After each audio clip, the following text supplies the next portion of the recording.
the description of this podcast, which unfortunately PlayStation needs to kind of start switching some stuff up because I don't want to have to go onto a game application and potentially accidentally have people clickbait the wrong thing. You know, thinking it's going to be about Rocket League and it's actually just about a simple podcast. However, with that said, the description of this podcast is just if there's anything more behind the ranting, you know, just the subliminal messaging or just the honest takeaway behind simple conversations and how society can take and should take facts from ranting and what people should take away from the topic and what people should just keep aside because it's just hot air or whatever it may be. So with that said, go ahead. I'm gonna start talking. Yeah, go ahead and start talking. No, I'm gonna start talking. So, let's see. What's the subject? Let's talk about subjects. I don't know if I wanted to be talking about fucking cars and shit right now. Let's see. Well, of course not. Let's just talk about what we were talking about before. You know, we start off with ranting. So, do you think ranting is a very important part of life? Do you think people should rant to kind of get some kind of subliminal messaging behind it, or do you think it's just like filibustering? Filibustering? I mean, isn't that just like you just bullshit multiple times over and over and over just to fucking fill up your day? Right. So, all right. So, like you hear, filibuster is typically linked with like political views, or more so with like presidency or government stuff like that. Yeah. So personally, for me, I wouldn't say filibustering. Right. I would say more along the lines of, I think you should rant if you give a shit about your life and you want to figure shit out in life. You want to give it some extra thought. Or people rant so they don't fucking go insane. I'm sure 1,000 fucking people talk to themselves. Okay, so you're taking this aspect of ranting to be more so of a mental emotional de-stressor. Yes, Sigmund Freud. That's exactly what I'm talking about. I'm just, hey, listen, you know, I don't know who's going to be watching this. I just want to cut it down to the most cookie-cut answers as best as I can. So whatever you say, I'm going to do my best to simplify it for the masses. Very kind of you. Will you go ahead and start talking about it, man? Stop about it. I don't know. That's just like we're just talking about Oh yeah, I don't. See, I don't even perform like this in bed. I don't know why I'm getting so fucking Johnny on the spot. Jesus. It's just you and me, man. So. I know it is. And the world. Yeah, the world of what the three that you and I know that might watch this. Yeah, as soon as like someone's gonna be like, I got wind of his articles on YouTube. It's propaganda. Like, yeah, it's not propaganda. I was just talking. Yeah, exactly. Next, you know, it's gonna be sailor so and so and fucking soldier so and so talking politics, and it's not even that. Oh, we knew it. Oh, the guillotine for you. Like, isn't that outdated? Yeah, that's right. It's hanging. Yeah, I'll pass. Thank you. Yeah, no, I agree. I'll pass with that too. But anyways, yeah, go on. In regards to ranting, I do think, people need to rant, and it's nice to have somebody to rant to. I think also, if you rant, you do talk to yourself, you know. I think just simply asking questions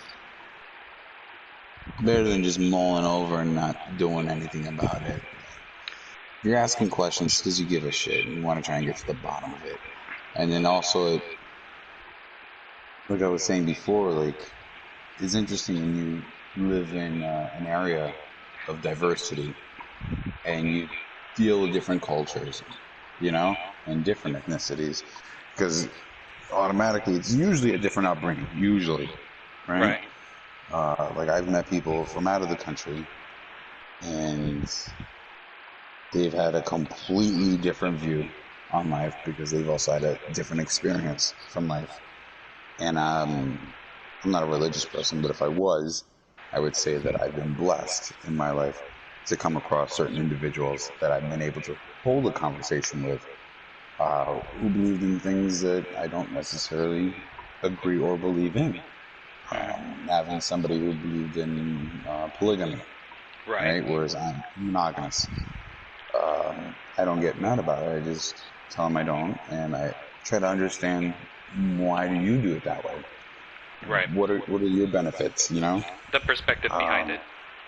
yeah, to an extent, and it goes more along the lines of the danger zone. So then we go into religion, and I mean, if it wasn't already personal, we're talking about who you're messing around with, but religion, and then along the lines of politics.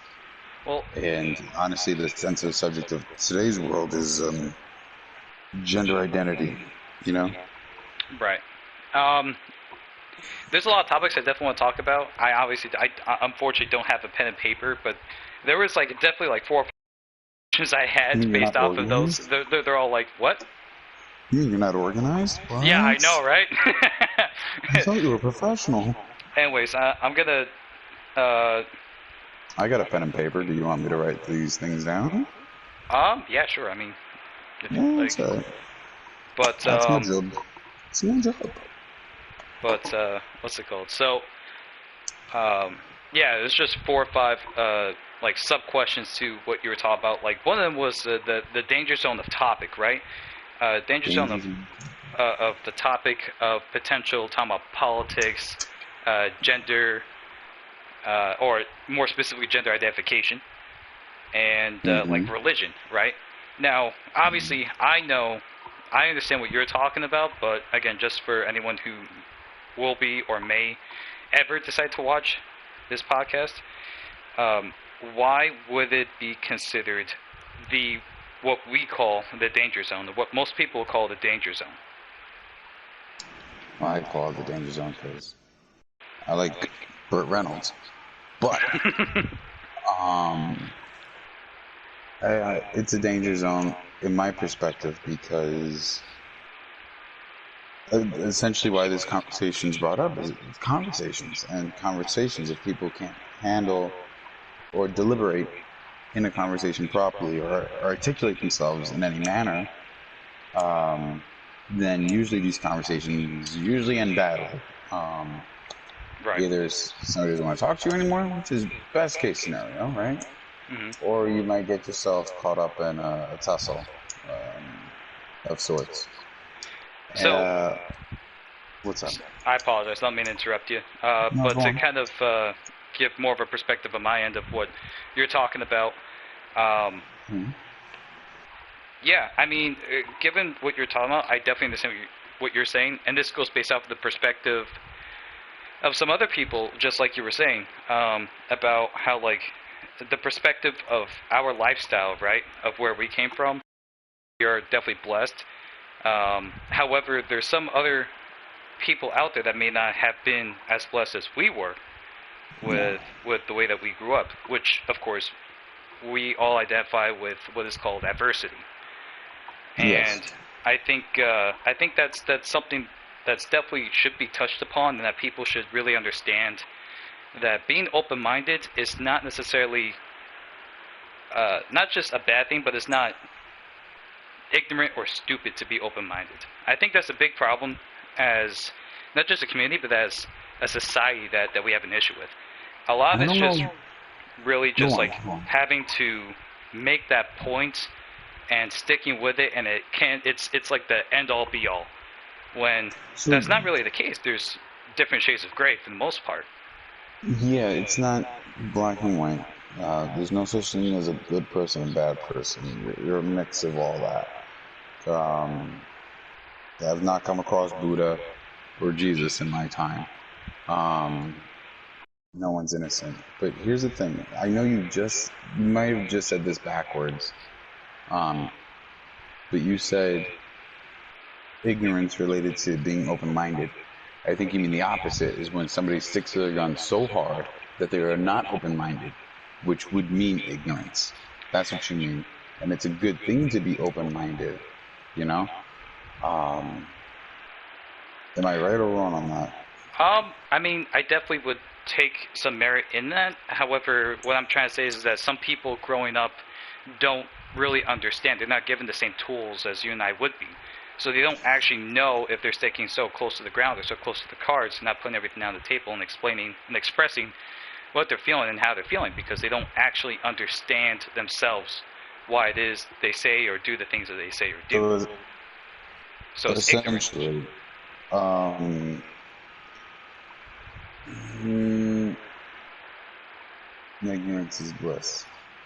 Uh, Yes, because if you yeah. don't know, if you've never been put into the shoes of somebody less fortunate than you, and you don't put that forethought into it, then ignorance is bliss. Oh, I mean, Is that I. essentially what you're getting at? Because you just brought up the tools Well, yes. I mean, slash adversities of their upbringing, and if somebody doesn't have those troubles, um, then more than likely they're not going to understand well, or have the same level of empathy or sympathy. yeah. It's I always forget the differences: empathy, apathy, and sympathy. Um, Well, or so I guess it'd be empathy, sympathy. But yes. Go my on. what I'm trying to say is not that because the statement that you just made it sound like it's very black and white, which obviously we would need some kind of concrete baseline to better understand the topic at hand. Um, I'm not saying that the people who have never faced adversity or have faced adversity in comparison to you or I would not understand. I'm saying that they would have a harder time trying to, just like you were saying, fill that position of what I potentially went through, or reverse that, what they might have been through that I may not understand. My point being is that Yes. it's not meant to be like a black and white scenario. It's meant to be more of a very gray scenario.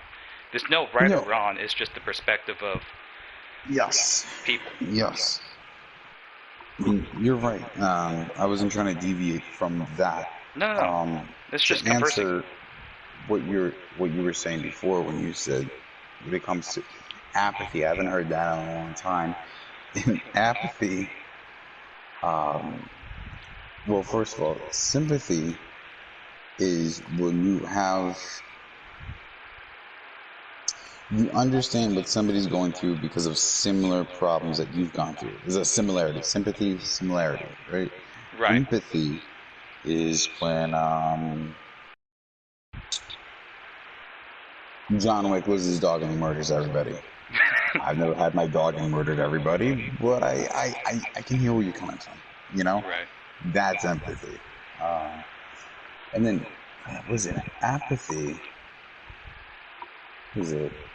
It's just why do I keep thinking serial killer? I think apathy is lack of interest or like enthusiasm. Like you're like Dexter. You're just not there with it. That's apathy. Without. Um, so that settles that in Yeah, actually, regards to going back to the world being gray. hold on, hold on. Yes. But before you go any further, apathy, just like you were saying, I'm just confirming everything that you're saying. Apathy is lack of interest, enthusiasm, or concern. Okay. Okay. I just knew apathy is a lack of, Right. and just spitballing it here. I bet the THY family we just threw down. Yeah. I knew sympathy and empathy were almost opposites Right. because sympathy is similarity, and then empathy being I'm not you, but I can see why it sucks. And I think knowing that difference also would help others understand other people. Would help when it came to just being empathetic. I think is a fucking necessary skill. For human beings in general. Sympathetic sucks because if you're sympathetic, it means that you went through it as well. I would hate for anybody to go through adversity. Right. But it's always the downfall between experiences, and then Okay. not experience it. You don't experience it, and then it's like there's only so much you can learn from To and actually reading. following it. Yeah, and then like shit happens to you. That shit stays with you for life. It's Right. it's it's fucked up, but normally you don't make those same mistakes again because you've already been put through the ringer. If you walk away from it, that is. Right. It's just Um, experience at that point. I have a little subtopic off of that, right? So mhm, one of the things I definitely want to ask you, because okay. there's definitely merit in some of the experience that I've had talking with the elderly and elder people that have wisdom to give. It's simply put, the experiences that others can tell you, or can tell you that they've experienced, right? Do you think people can actually learn from problems that other people have dealt with, so that they can try to not make the mistake? Do you think that? It's not. That's an ambiguous. There's yes and no. Okay. Yes and no. Um, One of the downsides, not to be negative Nancy over here, what I think as the generations have moved on, especially, I can't fucking speak for a generation past my own grandparents here, Right. but the fucking world's changed like hardcore, man. Like I was using a fucking rotary phone, and now I'm fucking bitching about my smartphone not sending a goddamn GIF, Yeah. right? So, um, it's a different era, In regards to the problems, we've evolved so much with our issues. Let's just say. Um, I mean, simplistically speaking, oh man, how do I give you an example of like let's see, um, all right, if I'm outside, I'm running around, you get shit on your shoe, you can't bring it back in the house. Right. And you're gonna get in trouble. Like I knew that I would go find like a nice, patch of grass, go get a Right. A stick, branch. Yeah. fucking. You found that one kid who had a fucking hose attached to his house, or you found the runoff from the fucking sewer. It don't fucking matter either way. Like you figured something out. That's I forget what type of fucking skill that's called when you just look around and use the shit around you to your advantage. Things that you don't use in the way that it might be suggested, but still functions in the proper way. For example, I gave my son a math problem today, right? Hmm. And we were at a diner. Uh, it was at 9 times 5, right? He knew that he needed to count nine 5 times, Right. but he only did up to nine with his fingers. What he ended up doing is problem solving, essentially. He Right. fucking went and got sugar packets. He got 5 sugar packets. Every time he counted up to a nine, he put a sugar packet to the side. Smart, good. Because those abilities you fucking need. I feel like I'm just fucking going in a hamster wheel. I wish there was more. Could you give me like more of a direct answer or question, I Well, should say, yeah. No, towards it? I apologize. My thoughts were not completely all together when I actually asked that question. So my question, simply put, is more so along the lines of like, I'm going to give you an example, right? Okay. Of someone talking about like what they've done wrong and what they're telling you. For as much as it helps other people, I'm going to give you an example, right? So in the third grade, I got bullied, right? Okay. And it got so bad to the point where me being an 8-year-old, you know, being a young, naive pacifist, like growing up in this environment where it's very negative and it's very mentally, emotionally harmful to Okay. people in my age group. Um, Eventually, I stood up to the bully, but I like really hurt him. I physically hurt the guy to make a Yeah. point, and the simple point was just like, "Hey, listen, stop messing with me. I'm someone who's nice. I'm someone who's cool. Don't hurt me anymore, right?" Mm-hmm. And so after doing what I felt I had to do to make sure that I was safe and secure, in the process, I get a little title where I'm like the bully that bullies other people. Now, in Mm. that same perspective, it wasn't like I had to keep on picking on bullies. It wasn't that. It was just a matter of, hey, yeah, I just wanted something simple, and it was just for people to leave me alone, right? But Mm-hmm. because of that perspective, because of that persona that I had, or that persona that people had of me, that I was the go-to person to save, right? And in doing so, Yeah. I had to hurt the bullies picking on the little Mm-hmm. guy, right? Mm-hmm. Now, the merit behind that is it's great to help others, but not at the extent of hurting your soul, right? What, fire with fire, essentially, the Yeah, conversation going here.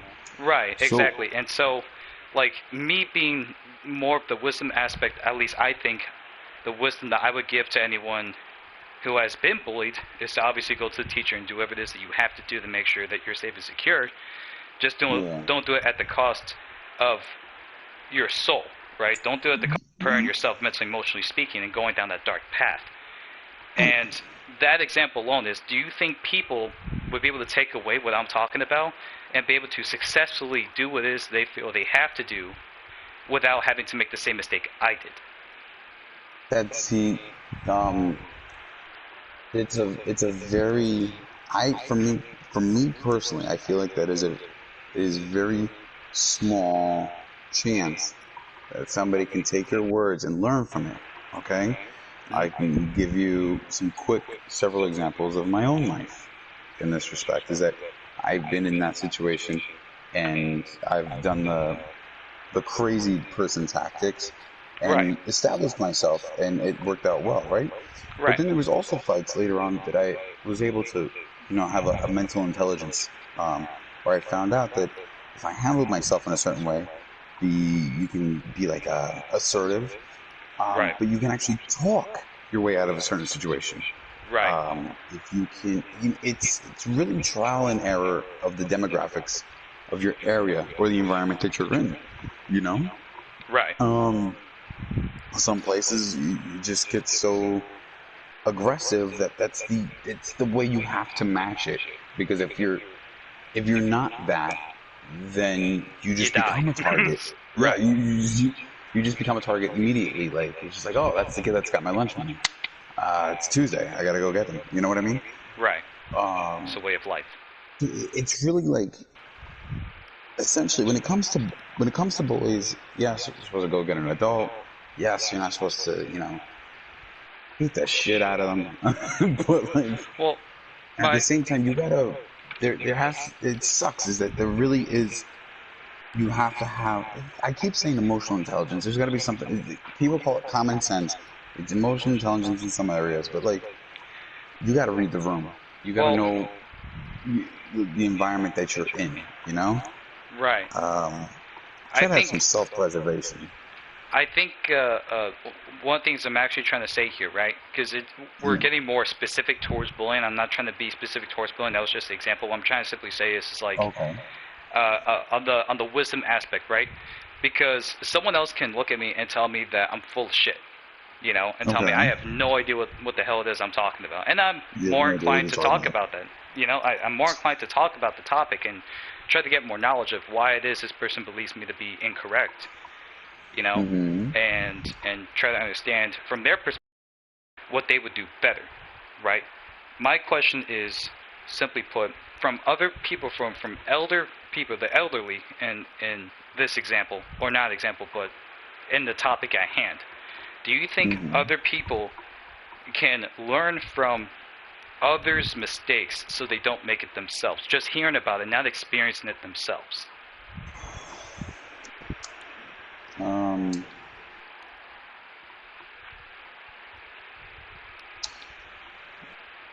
I know that I'm basically asking Honestly, for a no, cook. no, I know. Yeah. I'm gonna blatantly say, if anything, it's like a 50-50 shot, my man.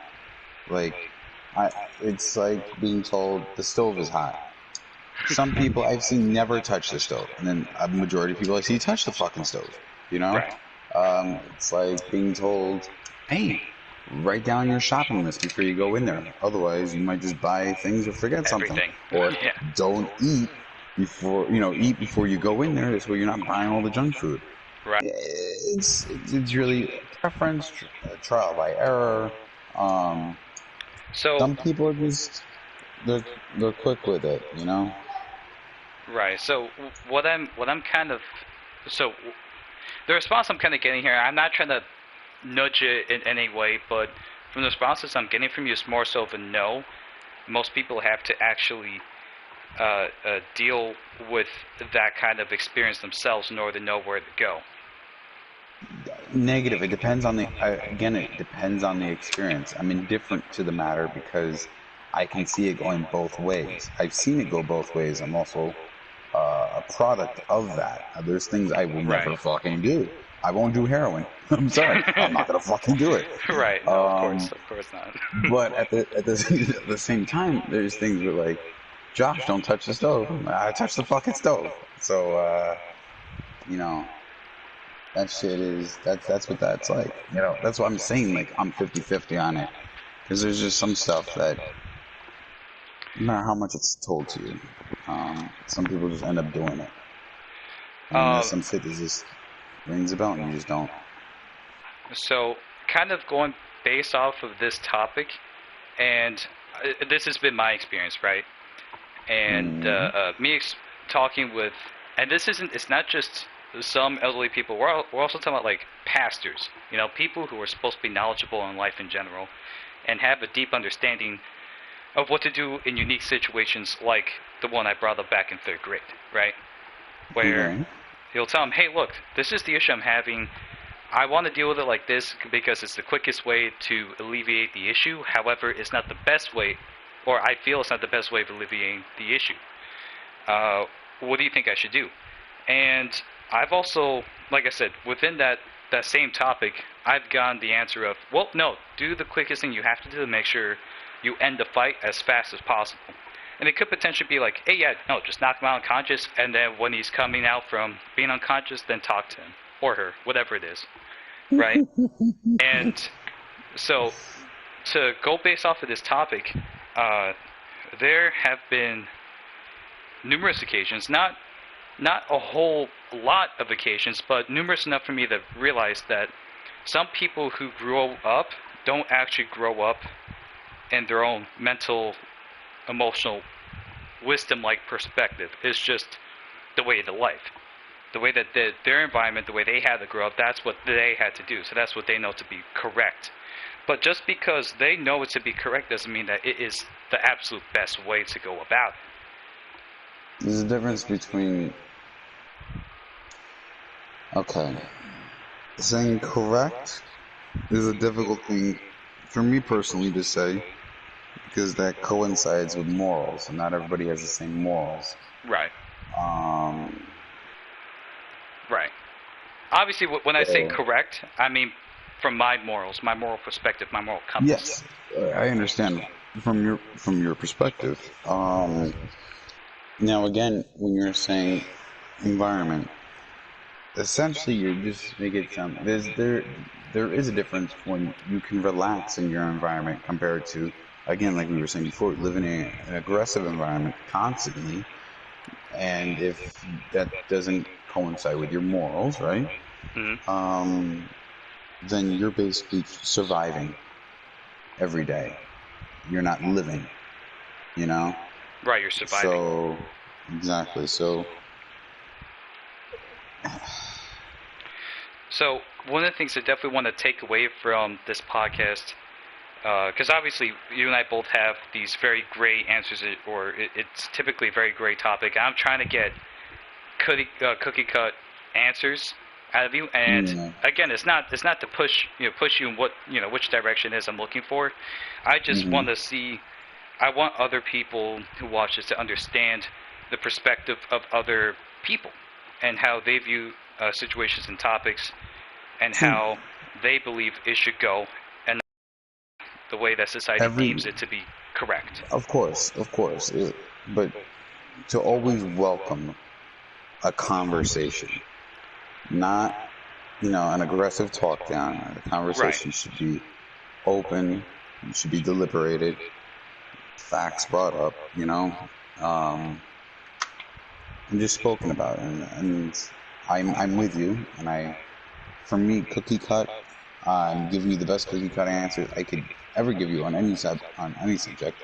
Mm. Some things I'll tell you yes, some things I'll tell you no. Heroin, no. Right. Um, Obviously. Yeah. when it comes to can I learn if somebody told me not to do something? Yes and no. Right. It depends on what it is. You Right. know, for example, I'm not a flat Earth world person. You know, Right. well, why not? Well, okay. Well, here's my experience. And people can keep telling me that. And someone older can tell me that. I Right. still firmly believe by these standards, and I debate it back and forth. And that's the beauty of communication Right. with somebody who is open-minded. But what's Uh, another topic? I actually kind of want to go and split this off a little bit. Going to talk about. I'm not trying to talk about the topic of flat world and people who believe in it, but That's fine. with the perspective of how some people in society, because let's be honest, society would dictate how most people should act, quote unquote. I put that all in quotes just because self-perspective, right? Um, Now, we can accurately say that we live in a world predominantly ran by people who believe that the world is not flat. And Mm-hmm. those people, again, my experience, a majority of those people, because there are very few who are open-minded, Mm-hmm. would actually talk to and not necessarily try to, but would still come off aggressively and or the person who is talking about flat world. And the person who's talking about flat world isn't being aggressive or vindictive or anything like that. They're just speaking their mind and their perspective of why it is flat world is correct and not the world being a sphere or, horizontal or whatever it is, right? Mm-hmm. So take it away from this topic here.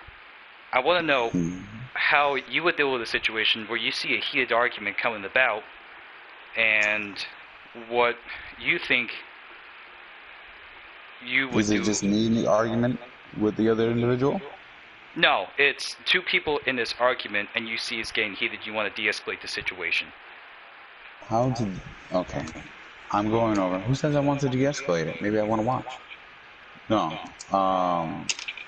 De-escalate a conversation between a flat Earth worlder and a regular Earth worlder, right? Right. Around. Yeah. It's like listening to Galileo talk about the fucking heliocentric model and about to get crucified. Don't be put on that So, cross, bro. yeah, telling me. Yeah. So, how would I de-escalate the situation? From my experience, my luck is, from my experience, I would walk over, find myself, I guess, on the sidelines, listening to the conversation, trying to hear both, aspects of it. Right. And again, in my luck, this is not the same way it would be out in the street if I randomly just inserted myself in someone else's conversation. Right. But Right. like a normal work setting for me, I'd walk in, and usually, if it got heated enough, they would look at me and say, "What do I think?" And that would be my moment, that pocket of opportunity to look at both sides and tell them, "Why do you think this?" and then "Why do you think this?" so that they can explain themselves a little bit further. Because the more you explain a situation that you feel that you're sure of, and if it's not sound enough proof, and you just, like me, a bystander, sideline, taking in the information, if you can't explain it fully to me, then there's some holes in your theory or in your belief. Or your debate. The debate, either way. And the Right. same thing goes for the other side, That's an easy way for me to de-escalate a situation. And that's usually the moments when you get into that sweet spot and you stay open-minded and you give it to the floor for everyone to try and figure out where the holes, in their debate is, that's usually when you find out when somebody's just like, fuck it, no, it's flat, or fuck it, no, it's round. And you're like, dude, like, shouldn't it worry you that you're not too sure about something? It should, cause some sort of alarm to go, this is how I felt, this is what I think, and then you find out that you're not entirely sure. I would want to rethink, like, oh, really, why did I think of this in the first place?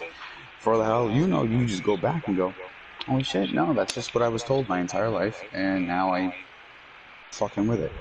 Um, Right. Again, other shit, real life, um, people get into arguments and shit. If it does not seem life threatening, I'm not getting involved. Right. No, of I'm course. not. Yeah, like, again, like you said, how would I de-escalate a situation? Any conversation I've ever de-escalated in a proper manner, is usually somebody semblantly like close to me. You know, whether it's somewhere I work, or somebody in the family, or somebody in my neighborhood. Um, but like, it's just that simple. And again, you got to read the room. You got to know the people that are having the conversation. Right. Again, some people just, they're hell bent on their way, and they're not going to be open minded to a situation. That's the other thing that's dangerous about conversation. Not everybody's open minded. Like, you don't need to find yourself caught in the conversation for hours. It's going to go nowhere. It's not going to help anyone. So Right. sometimes there's going to be conversations you're going to have that you need to cut your losses and just move on. Um, I feel bad for those individuals. You know.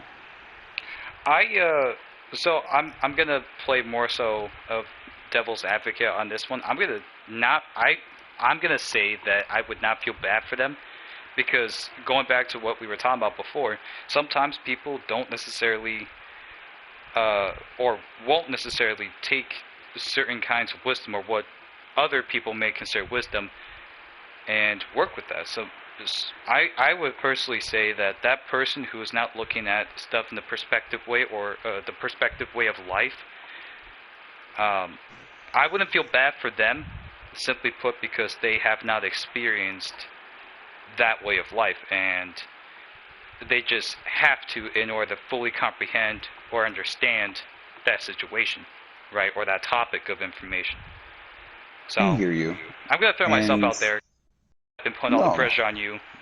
no, That's not fair. no. You're not taking the pressure off. It's fine. It's just, I think also when I say that I feel bad for that person, it's just, I feel bad because there's an opportunity that's missed to achieve that knowledge. Right. Um, and that's essentially what wisdom is, right? It's knowledge plus experience. You know, Supposed to be. um, Yeah. over time. Right. Right. Knowledge plus experience plus time equals wisdom. Um, because you can't be wise if you live underneath a rock and you don't do anything with your whole life. Oh, yeah.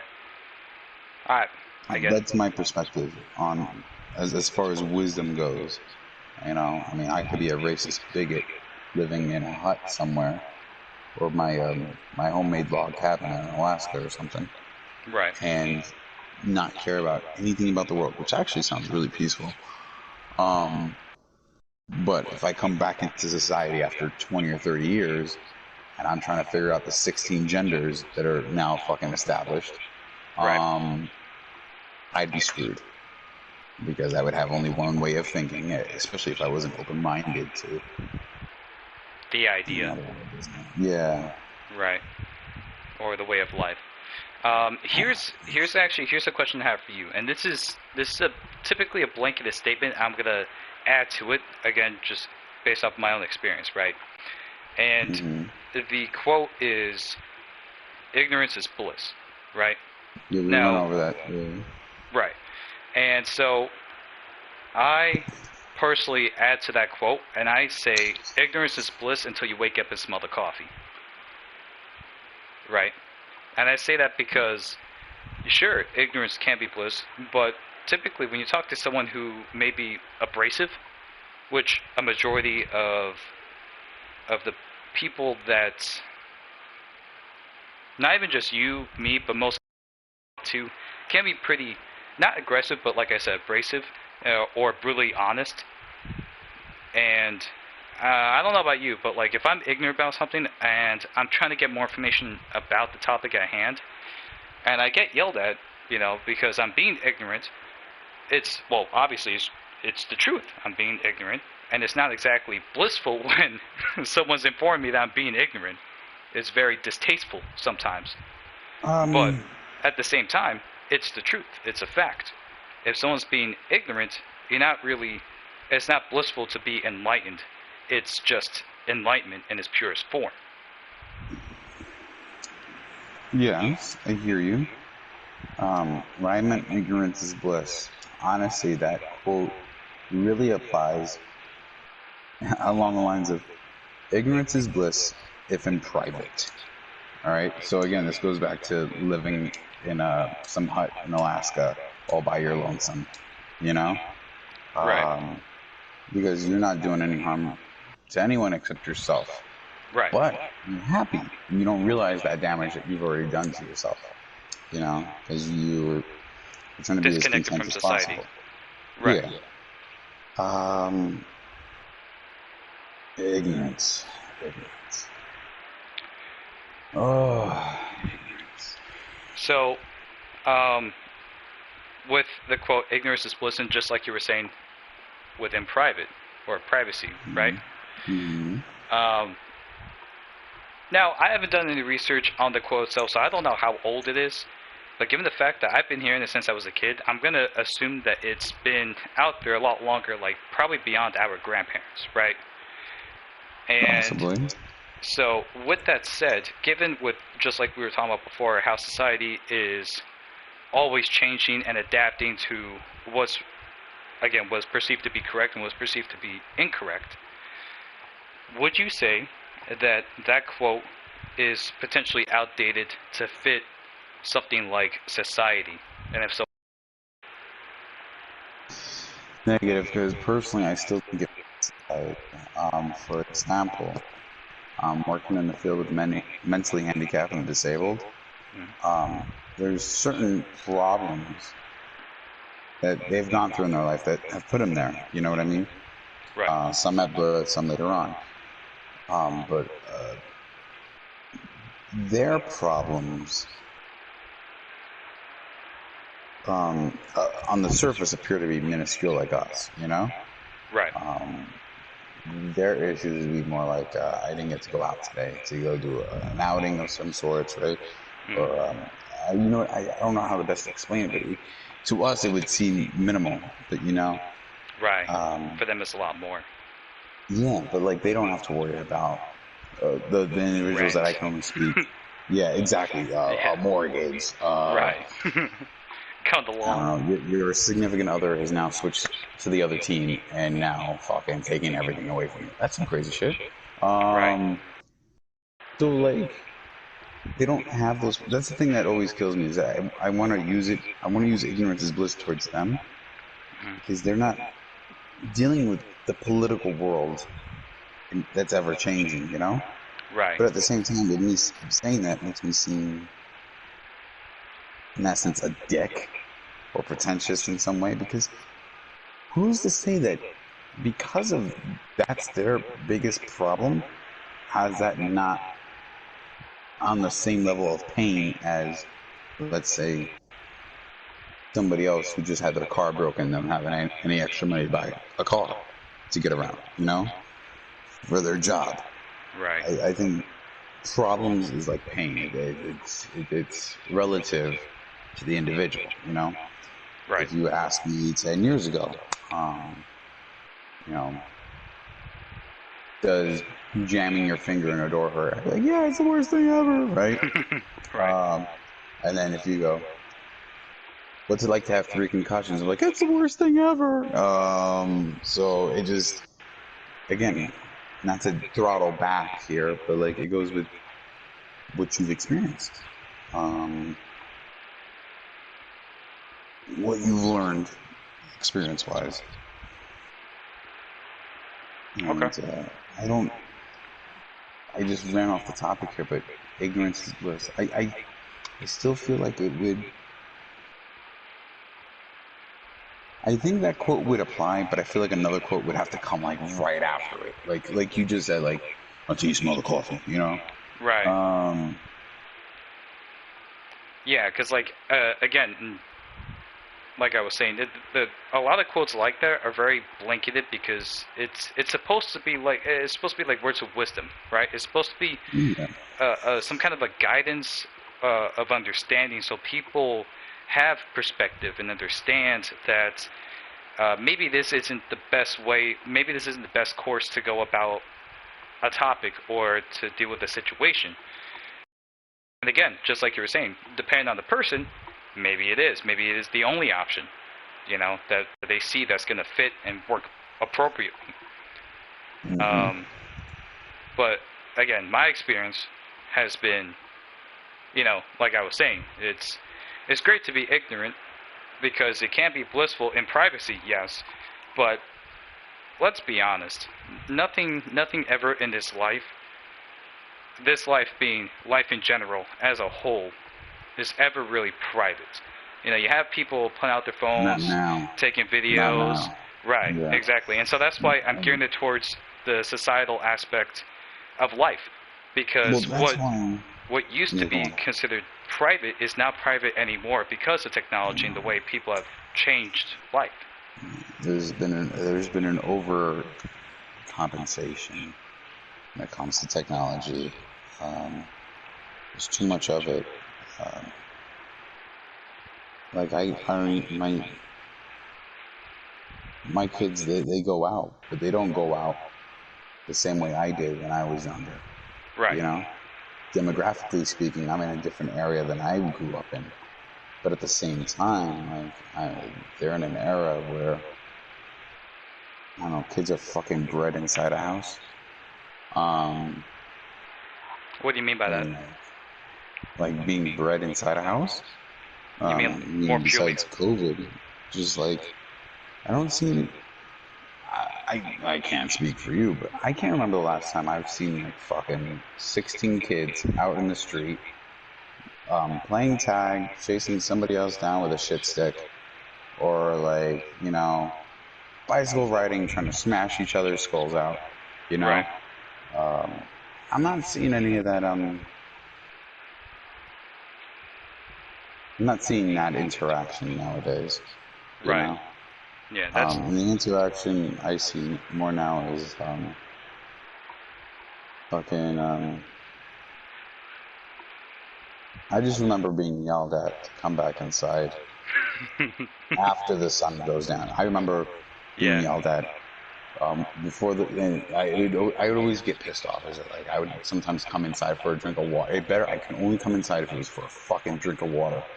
Um, Yeah. if the sun was still up, I was gonna get hell to pay. Um, at any house I ever went to, that was always the rule. Like I don't know. For all I know, there was probably speakeasies in every house I ever fucking went to, and that's why they didn't want me inside when the sun was up, like fucking vampires. Right. Yeah. Um, and we'd play all fucking day. And it was nice because like we'd fall down, we'd get scuffed the fuck up. I don't know how many times I flipped my bicycle. I don't know how many times I fucked up a skateboard. I don't know, fucked my face up on pavement. There's your trial and error. Put your hands in front of you, stop your fall. Don't worry, my face got it. Oh, I learned. Um, but like nowadays, it's like I take the kids out and like there's other kids. Like, there's a park and it's segmented for a little bit, and then you bring them back. I'm not fortunate enough to live. I live in an area where like it's not like the city where I can tell my kids like, yo, you got the whole town. You go do your thing. It's kind of like I'm suburban, so I have a different lifestyle. Or they have a different lifestyle from what I had. Whereas like, I grew up in a very city-like area where like, apartment buildings, you do the math. You got fucking apartment buildings next to each other. You got like 6 of them on one block. You multiply the floors by the rooms. Next thing you know, there's like fucking 300 fucking kids you could probably like chill with, you know? Right. Here it's kind of like I'm down to like fucking 20 on if they were all free, which never happens. So I don't want to get sidetracked, but fair going back enough. to the topic of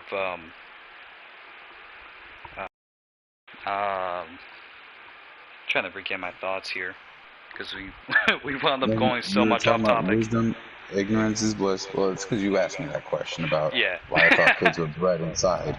And then I went off on my rant, which is what your fucking podcast is called.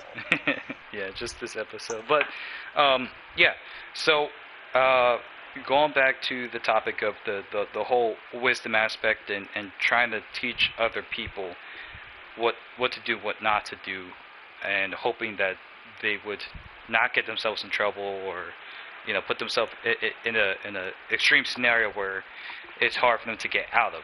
Right. I'm going to use this as an example. Walking Dead. Right.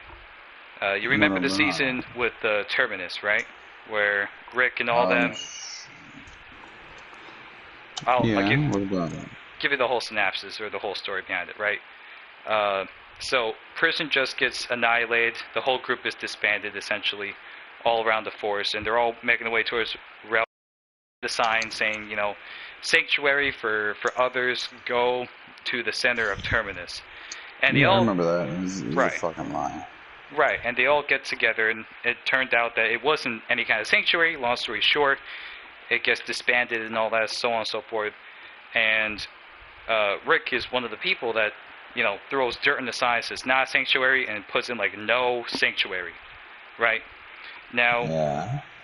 in a real life scenario, right, we can agree, I'm sure we can probably come to some kind of consensus or some kind of agreement here, that there's going to be people that look at the sign and see that it's been crossed out saying no sanctuary and is still going to go in that direction just out Of of course. curiosity alone, right? Whether if it's Of to course. see if there's any more supplies, if there's any more food, just doing trade-offs, right? Trying to figure In out. fact, personally, I'd be more inclined to be like, no sanctuary?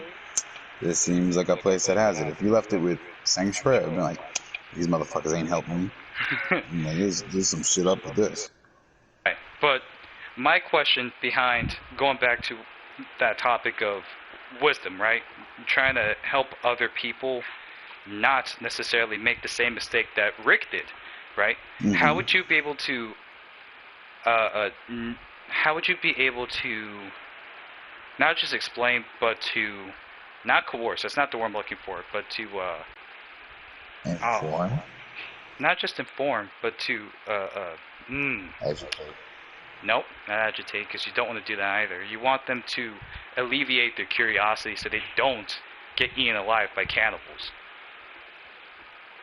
Right? How would you be able to explain to them in a fashion that would not If I was in that situation, like Rick, right? And you're trying to send this okay. message where it's not just no sanctuary, right? Because it's a very blanketed statement. Because it could just have been it was overrun by walkers, but it's not telling you that necessarily that there were cannibals there. Hey, don't come here. You will get eaten alive. I would do probably one of two things. Either I just knock the sign down and I throw it in the woods, or I just write all dead. I'd pretty much deter that, I think. I mean, they still might go over there for supplies, but I think you'd be way less inclined if it said sanctuary or no sanctuary, Right. because just that word alone would be appealing in its own respect. Right. But you say dead, I'm like, oh, geez, I gotta bring ammunition, I gotta bring a bunch of people, we gotta do a fucking run, you Right. know? Or if I was walking back, I'm like, yo, we gotta fucking hit every sign, take him down, fuck it, just leave the pole standing, just take off the fucking sign, you know? And I Yeah. just go around with a fucking wrench and just take them down. Because how can you, you know? And the only people that would ever come across it is somebody that I think was it right next to a railroad. The only people that would ever find it is if somebody was following the railroad. You know, Right. that's the way to mitigate a situation like that. Why did you use that as an example? It's not like I'm gonna fucking come across that shit in my lifetime. Right. No, of course. But I use the example purely because most people that I've interacted with uh, that is wiser, I perceive to be wise. Okay. They have been told by other wise individuals to not do something, and their response is because of curiosity. Because did they really experience what they say that they've experienced, or are they just talking out of their ass?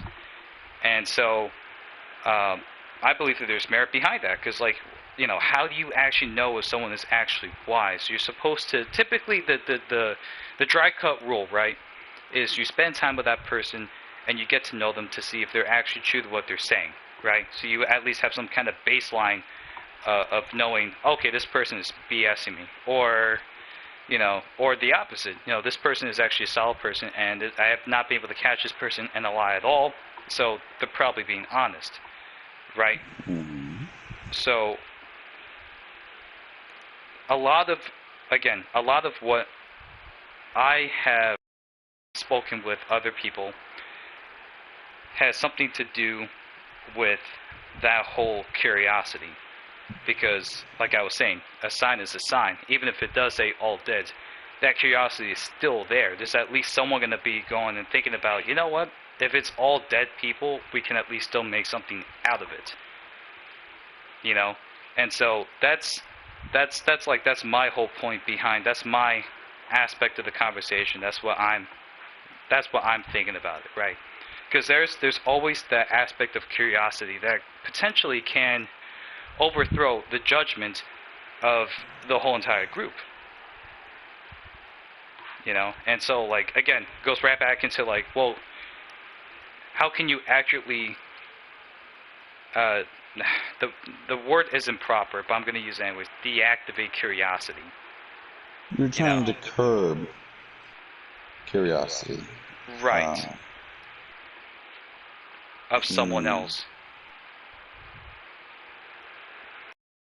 so they don't make that same decision that most or some people might consider to be stupid, to have hope like that in a setting of disaster. Is redirection. Um, Again, the example I gave you, I didn't say sanctuary. I didn't say no sanctuary. I chose either you say dead or you just remove the sign entirely. Redirect. I Right. mean, if you want, you could say moved on to this area, and you can toss in a new breadcrumb trail, It's just, that is in our, for not a sociopath, that's in our nature to be Right. curious, you know? So I think that personally can never be helped. How you direct that curiosity, again, is based upon, like we have just been discussing, is your experience with individuals. You know, again, I Right. think it's your area. You know, Walking Dead is not a good example for what I'm just bringing up here. No, I But understand. um, like the area I live in, there's only very, very few blatant law breakers, right? So like a shit ton of traffic cones and a fucking easel horse, or whatever the fuck those things are called. Yeah. Charlie horse. No, I you would had it right. Easel stop horse. somebody from going down a road. Um, if I did that shit anywhere I grew up, that shit would have been like, oh, cool, a place I can tag, you know, and that would have just invited people to just chill out there. So it's really just knowing the demographics of your environment. Oh. That's what I got on that. Okay. Just to kind of bring this back to the topic at hand, do you have any questions, like any questions of the topic? Like, you know, are there any questions that you want to tell me to kind of get my aspect of the situation? Because I want you to judge me as well as me taking what you're telling me Ooh, and reversing it even and all that. better. All right, here's a question, and you just brought up the perfect thing. We talked about society in today's day and age, right? Hmm. Okay, we have a podcast going right now. What is the purpose of the podcast? To inform other people. Okay, to inform others. Is there any other reason you would have the podcast on? Um, Personally, no. I mean, for the most part, it's just for people to understand that open-mindedness is not dangerous. It's actually warranted. Just like you were saying, with having discussions or even debates with other people, you should be willing to try to attempt to understand what the other person is saying and uh, To challenge what the other person is saying. right, without fear of judgment, right? Because judgment is not factual. Judgment is emotional. And it's important. I personally believe it's important in today's day and age with society because a lot of judgment is pushed upon facts. And that's not necessarily exactly what it should be if you ask me. Because a fact is a fact, no matter. There's no emotion behind facts. It's just, it is what it is.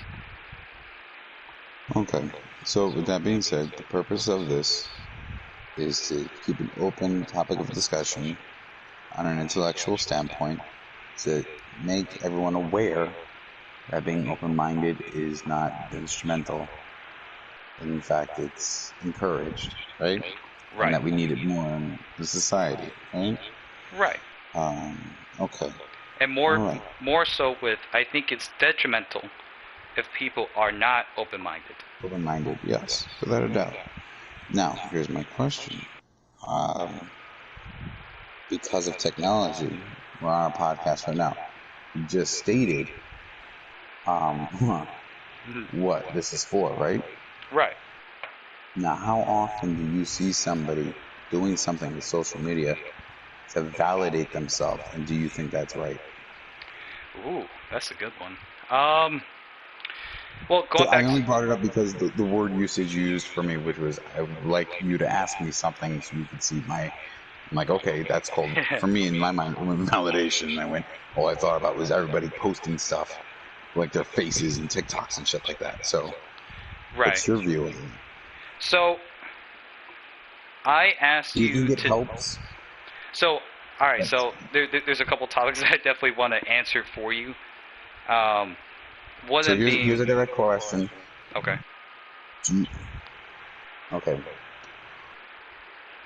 Do you think Hmm. that the amount of social media we have today is helpful or harmful?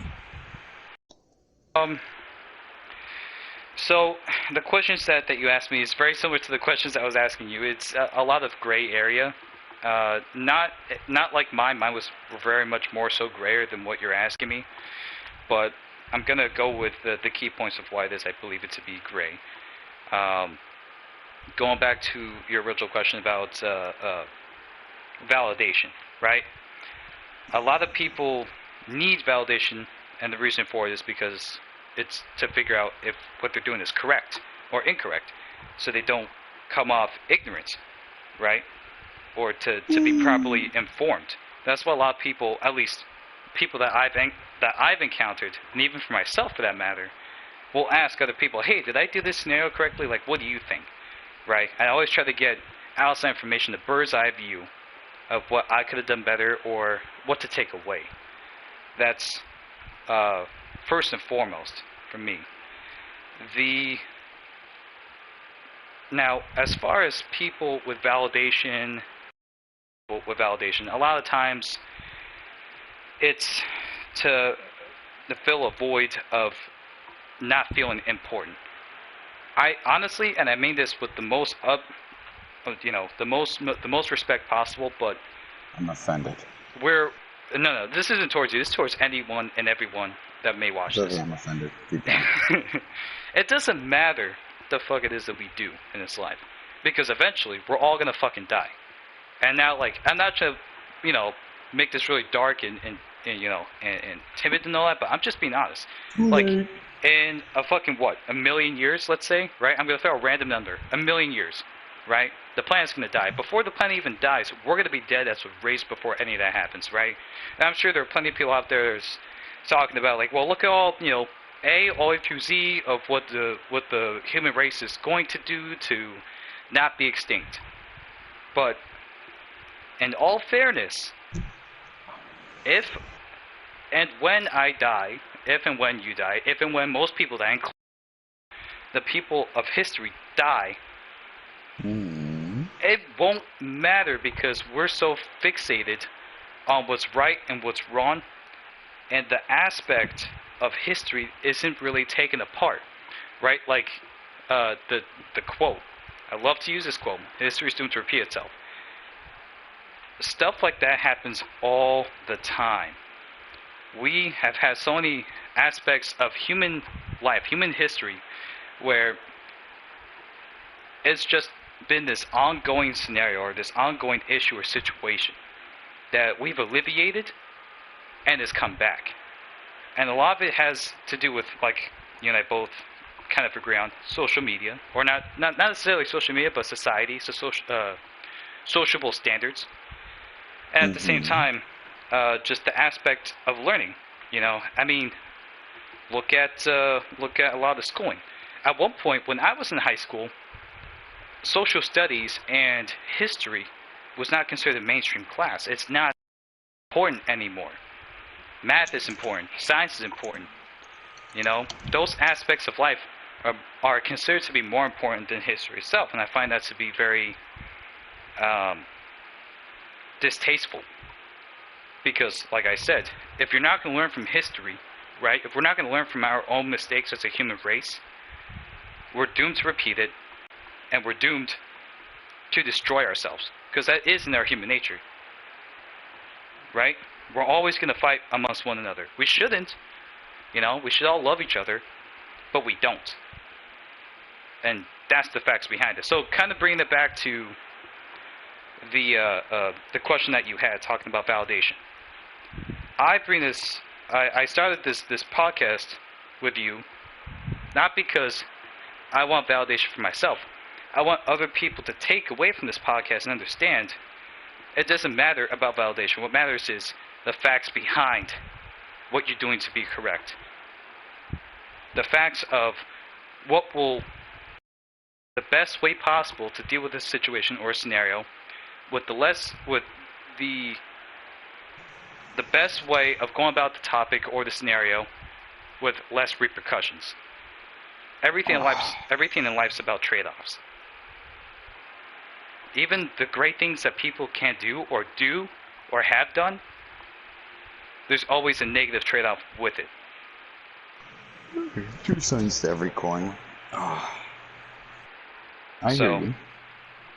and even going back to me asking you to kind of put me on the spotlight here and tell you, hey, listen, I was, for about 4 or 5 minutes, I was just asking you all these dry cookie cutter answers to see how you would gauge in this conversation with me, right?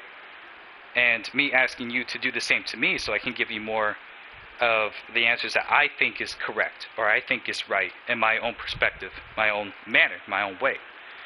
So we can take that apart and go on the topics and better understand where my perspective is coming from, my experiences.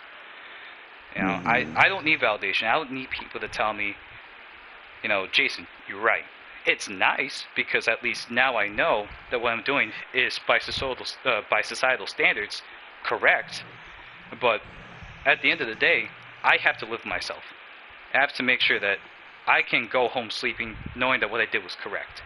It goes right back into morality, right? Morals, right? Mm. I'm going to do everything I have to do to go home. Go home to my family, kiss everyone goodnight, right? And Yeah. that's how it should be. But also not at the extent of your soul, not at the extent of potentially doing something wrong. Yeah, Uh, well, in regards to, you keep saying correct and wrong, like, and in the long run, you you're gonna have an opposition. No Always. matter what, there's gonna be an opposition. So again, I agree with you when it comes to just doing you. At the end of the day, not just being a dick. All you have to do is not be a dick. I mean, it's okay to be a dick, just not like a Nazi. You know, just don't go around being a dick. Right. Because you're gonna come across an opposition.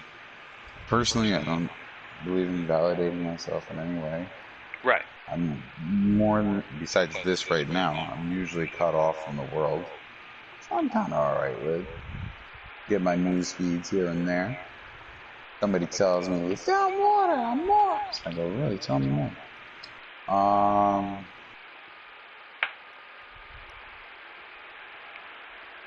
Before I forget, because I know that I already have gone off on my own little tangent, I believe one of the questions they did ask me was something about the news and if it's harmful to society. Not social media.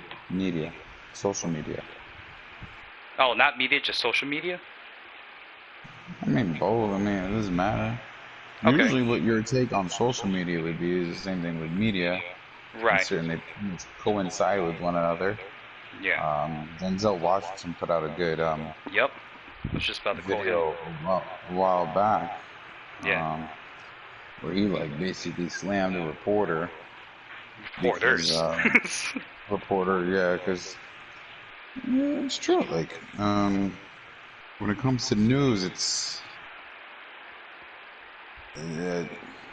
hot off the press, the thing, you know. Right. It's And not what about. sells.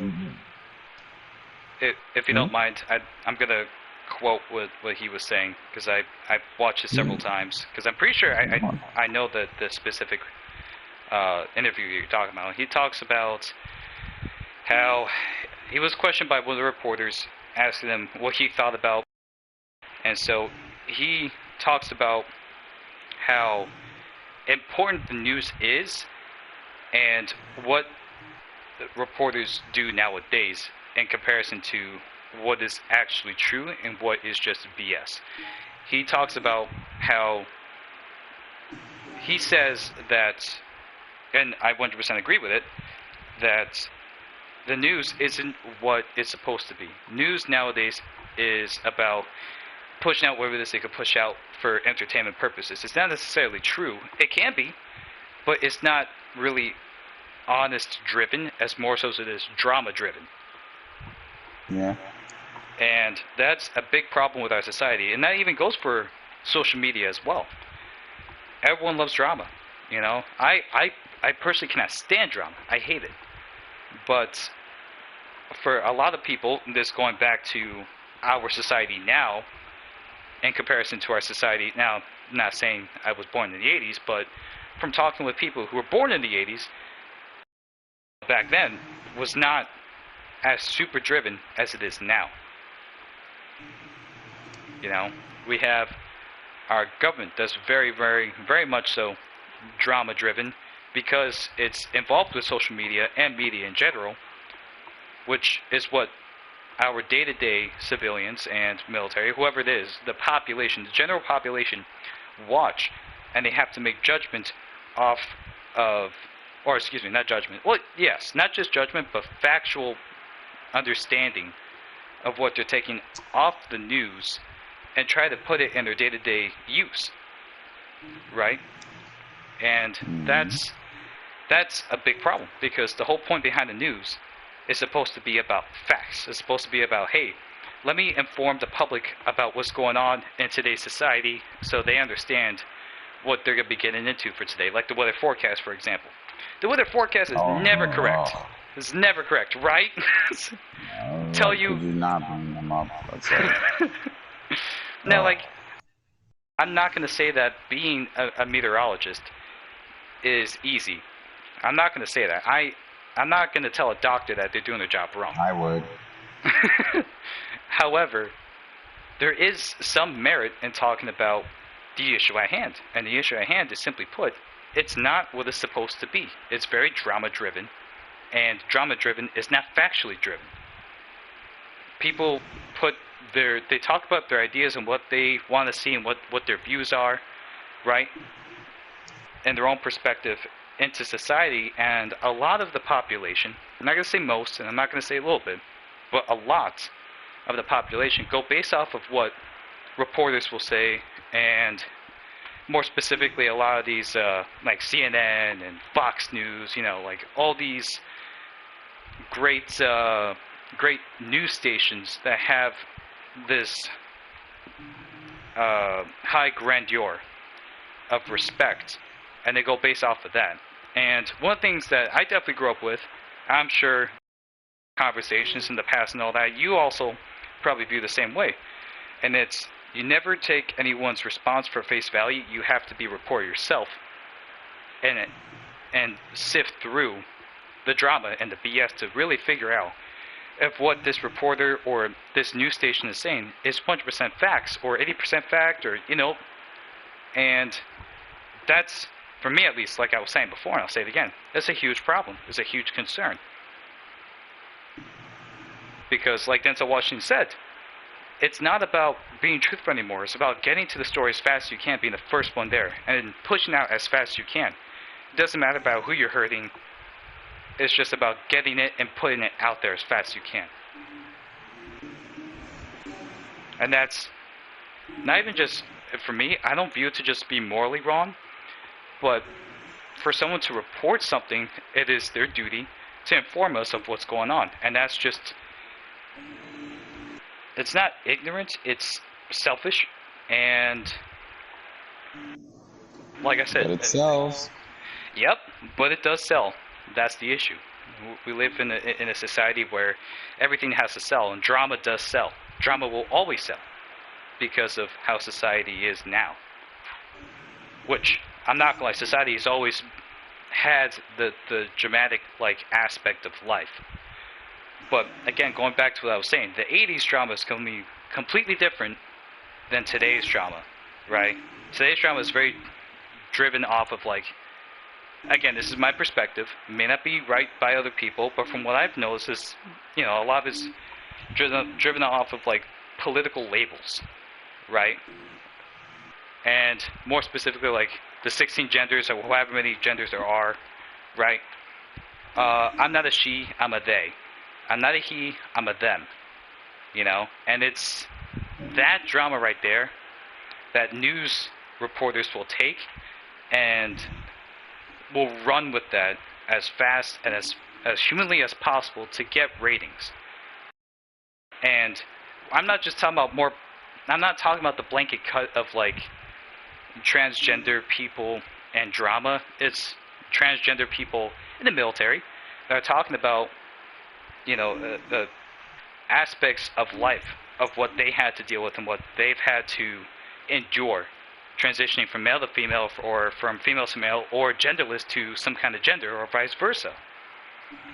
And people completely miss the whole aspect of, it's not about the genderless or gendered person that's transitioning, or vice versa, whatever it is, whoever it may be.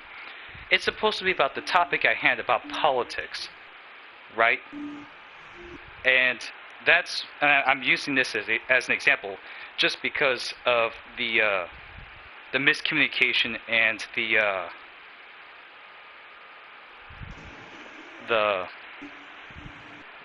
miscommunication and the misinformation that people have, or our society has. There's it's a disconnect. That's the disconnect that we have as humanity. That is the disconnect. We get so caught up in the drama, we don't actually look at the facts. We don't actually look at the actual issues at hand. And then, of course, by the time people get back on the topic of the issue at hand, the air is up. They're already fumes. They're already on fumes for time. Next thing you know, you're left on this ridiculous cliffhanger just to find out a simple answer of, hey, should I vote for this president or this president?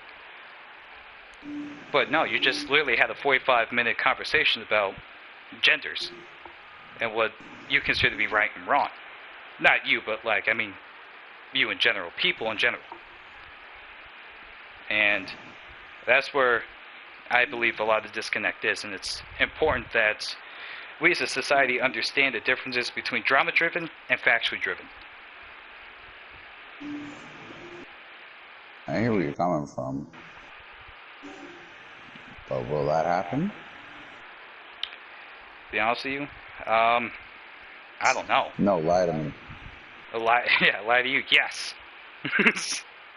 Well, I was hoping you'd say this Yeah. was gonna get really awkward here. I thought I'd tell you the truth. Yeah, exactly, right?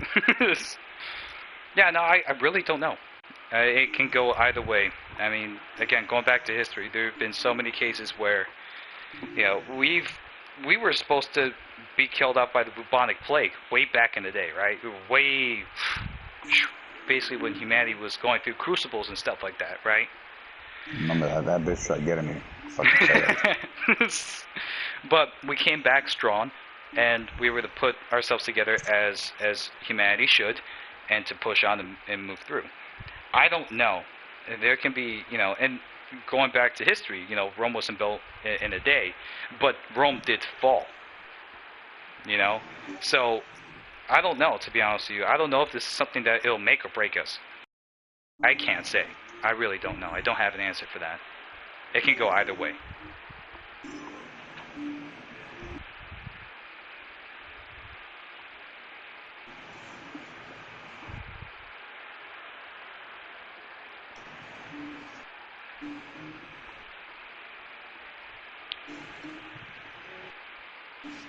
But yeah, those two questions, I gotta say, really, really got me thinking a lot. Do you have any more? I do. Let's see. So, let's review on social media. Lead off with some bullying, validation, pondering. What's your views on science? Science. My Seems views on. kind of vague, right? Well, I mean, yeah, but I mean, if you're asking me, Somebody was saying mm-hmm. we're talking about COVID testing and things like that, and they're talking about the lies behind it, the conspiracies, shit like that. And I Right, was explaining to somebody that I personally love science because at the core, all science is innocent. Literally, it starts off with curiosity. yep, yeah, You trying to find out how and why. It's beautiful, right, And the only thing that's stopping you is facts. It's not somebody saying no. It's literally like you can't do it. Why can't you do it? And you find out why you can't do it. You know what I mean? Like it's pretty absolute right, whenever you come across an impasse when it comes to science. You know, why right, isn't my cake rising? Because you don't have a leavener in it. That's what you need.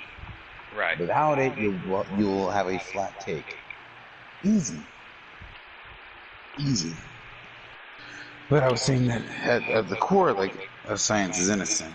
And somebody was like, the atomic bomb. I was like, listen, somebody was splitting atoms, and it just so happens that one of them fucking does this.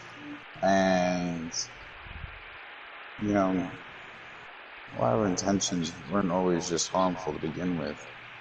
But what's your view on science? Um, In science is regards human. to, has it been helpful or Well, harmful? I It sounds guess pretty redundant. yeah. I mean, I think it also depends on the kind of science. I'm not trying to go off on the tangent here, but I want you to understand that it also depends on the kind of science. Because even back in our uh, primordial days, right? Like obviously we had to at least have made bread at some point, right? And it even goes back to like the caveman era where we actually started learning how to make bread, or not make, but necessarily bake bread, right? That's considered to be scientifically speaking, or even art for some people who may be art majors out there or appreciate art. It's all about Is kind of that like why what. Starbucks charges me like $8 for a fucking sandwich?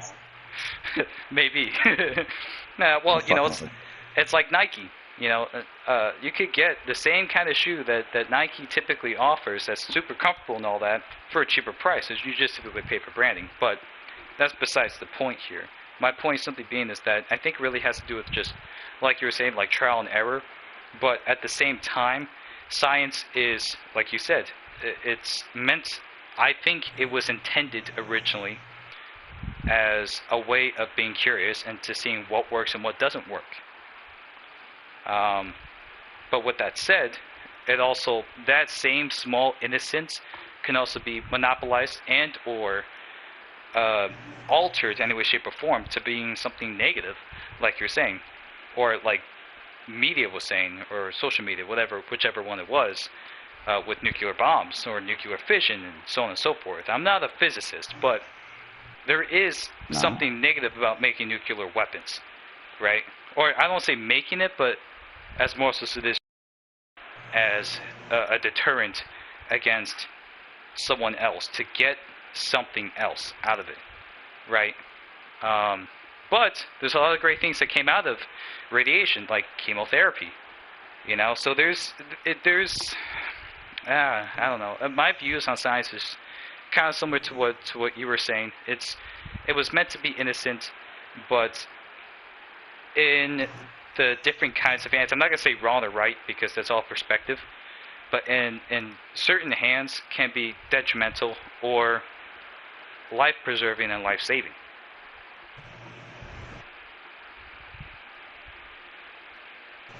So yeah, I hear you. I I fucking love science. Love yeah. that shit. It's funny. Like I suck at science. Like I enjoy science a lot, but it does not come naturally to me. Like biology, earth science, Oh, just any and all oh. kinds of science, I suck at. But I do my best to try to learn more about it. Like I don't want to go off on this tangent, but kind of like You not kind good. of like, but yeah, I know. But just for the podcast purposes, because you and I talk regularly, um, the difference between a nuclear bomb and a nuclear reactor. There's a complete difference, but you have the top part of an RBMK reactor, aka Chernobyl, the top cover blow off. It's literally 10 times the amount of a nuclear atom bomb that was dropped on Fukushima and Nagasaki. 10 times the amount of radiation every hour, and that went on for what? I think it was like something like 3 to 5 days. So, like I was saying, you put something as innocent or supposed to be as innocent as science in the wrong hands, or again, I'm saying wrong, I shouldn't be saying that. What I mean to say is in certain kinds of incapable or what most people may mislead into capable hands, and you have stuff like that. You have issues.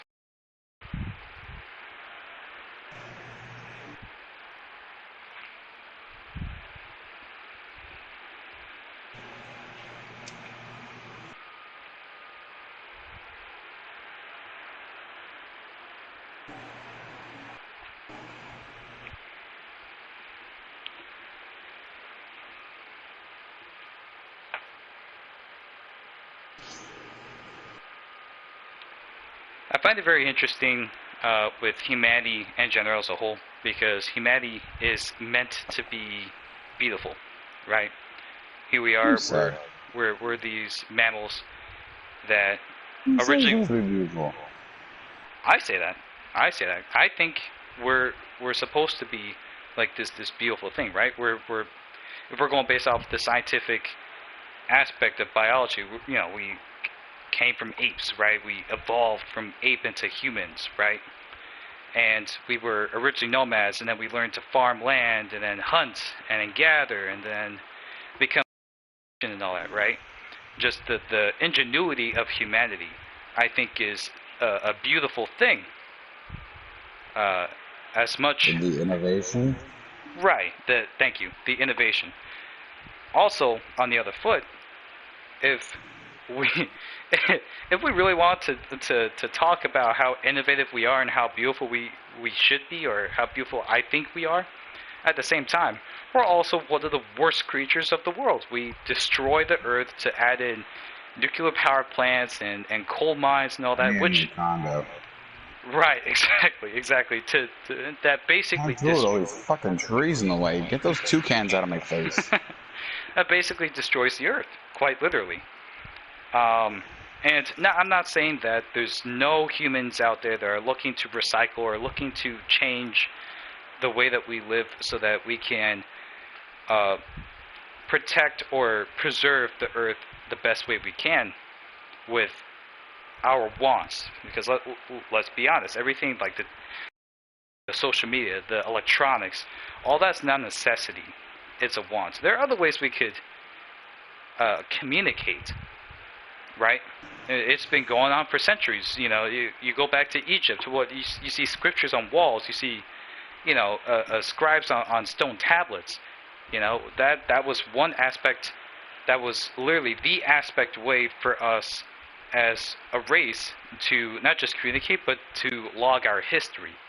And then you have like, yeah, 1700s where you have Christopher Columbus, the flying, definitely not flying, but um, going through the seas and quote unquote discovering America and stuff like that. Because even during that time, we had paper. We were writing down on paper. You know, it wasn't necessarily as harmful to the planet's environment. However, you're cutting down trees to build ships and all that. And so my whole point being is behind the human race of being innovative is beautiful. To have that kind of intelligence, the kind of skills and the know-how to be able to evolve is beautiful. But at the same time, it can also be considered to be detrimental to the planet's environment. And that's why I brought up that whole long history behind Christopher Columbus and ships and so on and so forth, because that right there, even though we're not doing as much harm as we're doing now to our environment, is still harm nonetheless. We had been literally cutting down trees to build houses, right, to fulfill the necessities at that point of what we needed. But it doesn't change the fact that, like I said, at that point in time, we're hurting the earth in doing so. So it goes both ways, is my whole point. So again, that's why I think we as a race is beautiful, because of our innovation and our way of adapting to scenarios and situations. But like I said, the shoe with the other foot, if I was a planet, I wouldn't want you chopping down all my trees because you want to put on coal mines, you know? I want to put on a coal mine. So, and that kind of goes the same aspect of science. Again, you put something that potentially is meant to be innocent, curiosity, into certain other people's hands, and there could be great things that come out of it. There could be harmful things that come out of it. So it's just a matter of what you believe, the trade-offs. It goes right back into that, the trade-offs. What you believe is 100% correct or morally right, to what you think could be changed or to be better.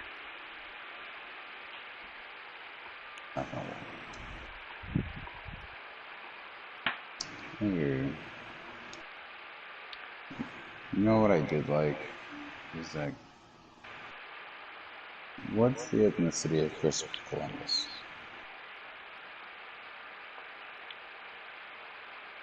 The ethnicity of Christopher Columbus, I'm pretty sure he's Yeah. English. You sure? I'm pretty Look sure. that up. Look that up.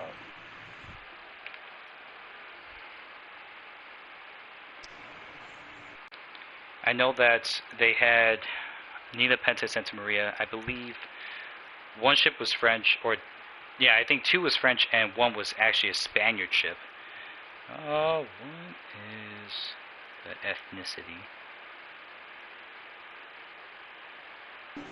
of the first thing that pops up is of white people. No surprise there. Christopher Columbus. Oh, it was an Italian explorer. Excuse me. Exactly. All right. But we speak English, right? Yeah. Because who funded his expedition? I'm pretty sure it was the English. Yep.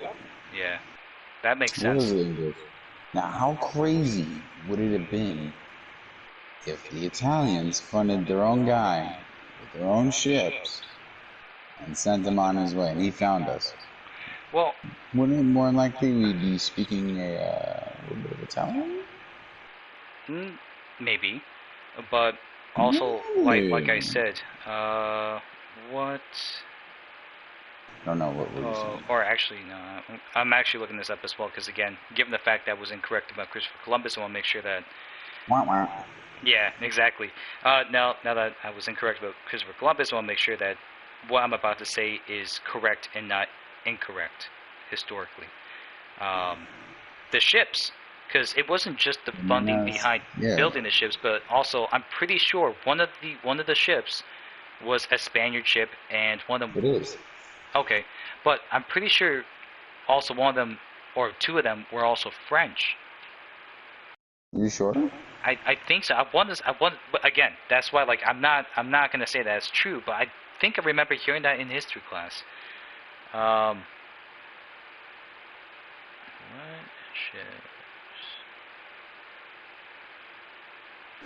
Oh, actually no. Let's start with what They're all Spanish. sailed with Columbus. Perfect. The Nina, the Penta. I'm not seeing the Santa Maria. Yeah, I don't see the Santa Maria here. It's just come up with Pinta, Pinta and Nina. Or Nina, it's actually, because there's an accent mark over the N.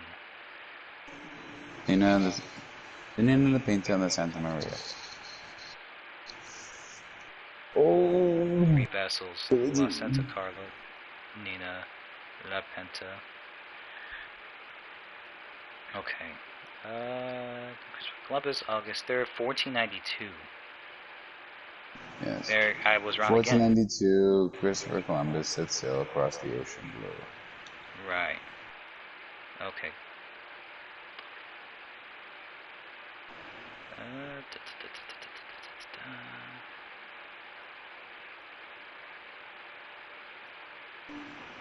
Okay, now we're getting to Vikings. I just want an answer. So I don't want to read about the Vikings and how they were the first ones to discover North America. That's not why. All right, here we are. All right. So on August 3rd, 1492, Christopher Columbus and his crew set sail from the port of Palos in southern Spain on 3 vessels: La Santa Carla, the Nina, La Pinta, and La Santa Gallega, or Santa Maria, as was known as. 2 of the ships, the Nina and the Pinta, were tiny, but today's standards only 50 to 70 feet from bow to stern, but prized for their speed and maneuverability. The Santa Maria, Columbus's flagship, was a larger, heavier cargo. That's great, but I'm not I want to know if Nina Penta were Spaniard, or like if it was Spain that made them, or if it was made by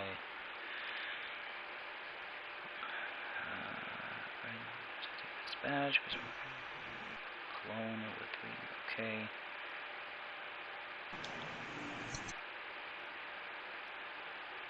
Discovery. So Portuguese exploration of the coast. Okay.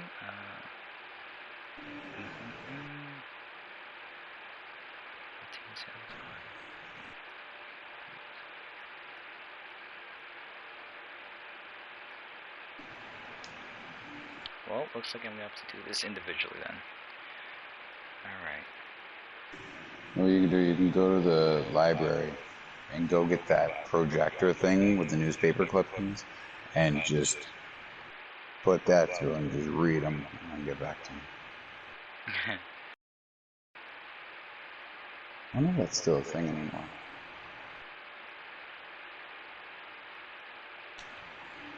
I don't think it is.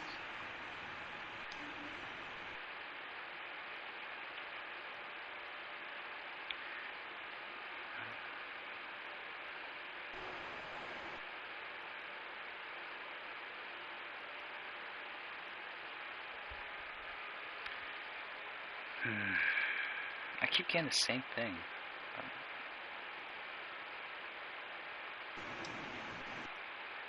You typed in who supplied the ships?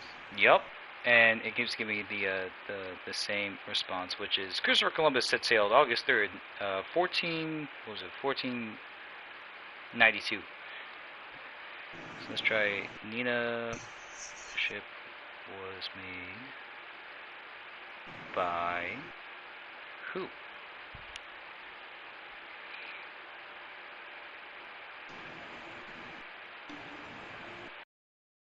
Okay, headquarters. It's saying, oh, it's Wikipedia. Here we are.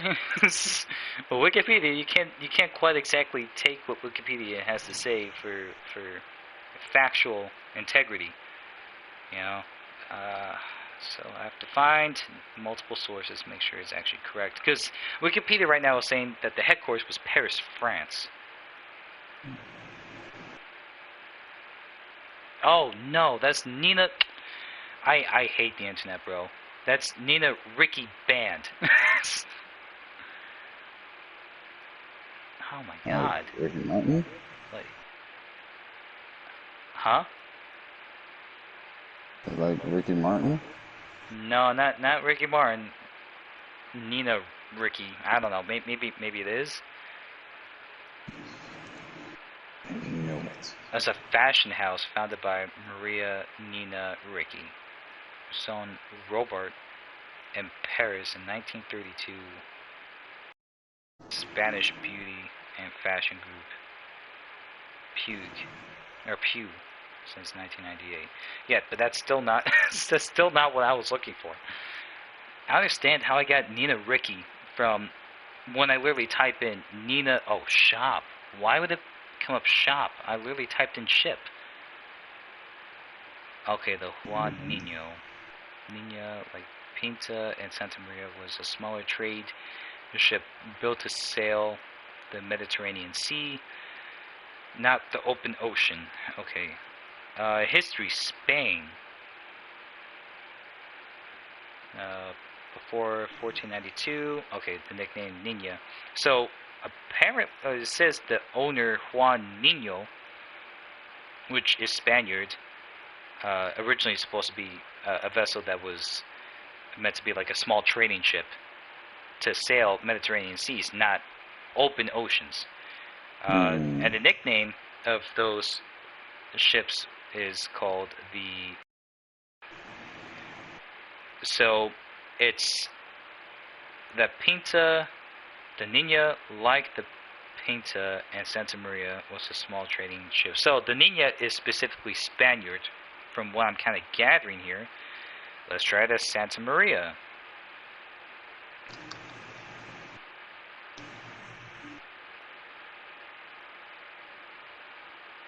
The fort was the first Juan de la Cosa. Santa Maria, the Saint Mary.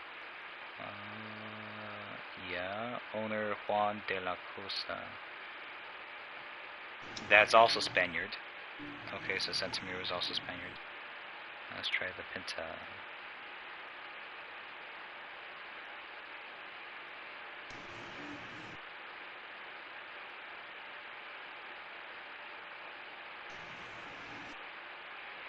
The actual original name of La Pinta is unknown.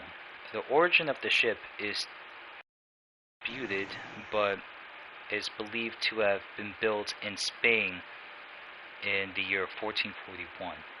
She was later rebuilt for use by Christopher Columbus.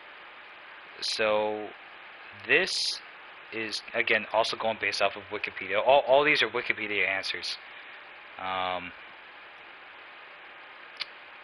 Yeah.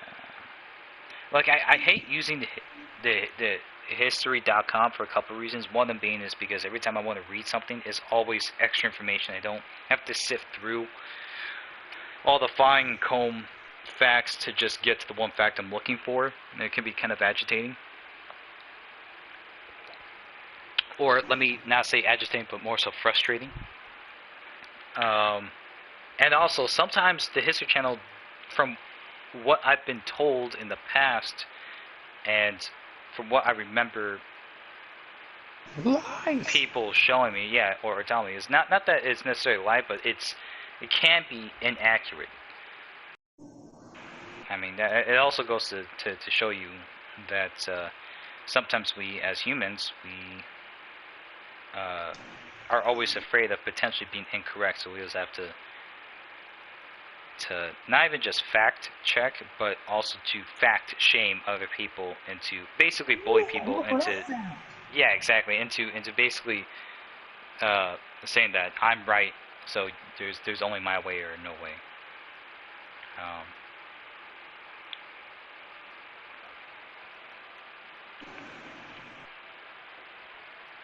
But yeah, I'm gonna have to do a little bit more research on that, just so I could find, the truth. Gotta read between the lines with all this other stuff. Gotta take everything with a grain of salt. But you see, like that right there is annoying because I shouldn't have to. No one should have to worry about what other people are saying is. You know what? That's gonna come out wrong. I was gonna say, what I was going to say was no one should have to worry what other people are saying is right or wrong. However, again, we are all human. We all make the same mistake. And it's one thing, just like you and I were talking about, it's one thing to find out that I might be ignorant of something and to be enlightened. But again, it also goes down to the whole emotional aspect of being right and wrong. People don't exactly take being right and wrong as a learning experience. They take it very personally. Like you just told me, like, hey, are you sure he's English? Christopher Columbus, are you sure Christopher Columbus is English? Go and look it up. And I was like, okay, yeah, you know what? And then you got me. He was Italian, So, my point being is just that stuff like this should be something as a collective, right? We as a race should get together and actually figure out what it is and what it isn't, then come up with a proper answer. So we're not looking at 7 different articles making sure that the facts are the facts. But again, it goes right back into what Denzel Washington was saying. Push it out, push it out, push it out. Doesn't matter if it hurts anyone, doesn't matter if it's right or wrong, let's just do it. I hear you. But,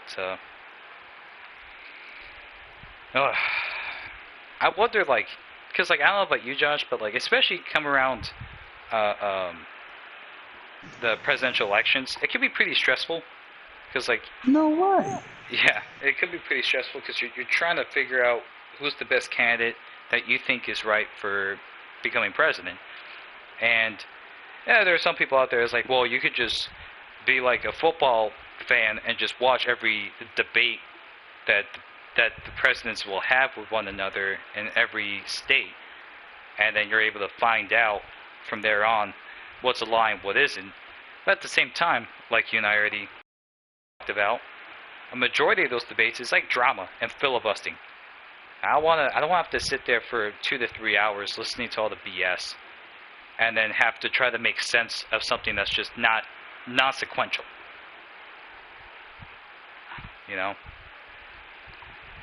So I'll personally wait until it's around the time to start voting, and then I'll look at all of, or a majority, I'm not going to say all of, but a majority of what's been put out on media, and try to get my own sense of what the best, or who the best candidate is to become president. And, you know how that is. I don't have really the time or the patience to sift through all the BS. that politicians have to say in order to become a president and to, because again, you know how it is. We all know how it is. Everyone in the country knows how politicians are. There's a politician. If there is, tell me who it is so I can understand more about this honest politician. But if not, and you can't provide any facts behind it, smack yourself in the back of the head. There's, as far as I see it, there's no such person as an honest politician. Just like there's no such person as an honest lawyer. There are gray areas, and we as a human race, we love to teeter on that gray area. So, yeah, that's why I consider it very stressful. I got you.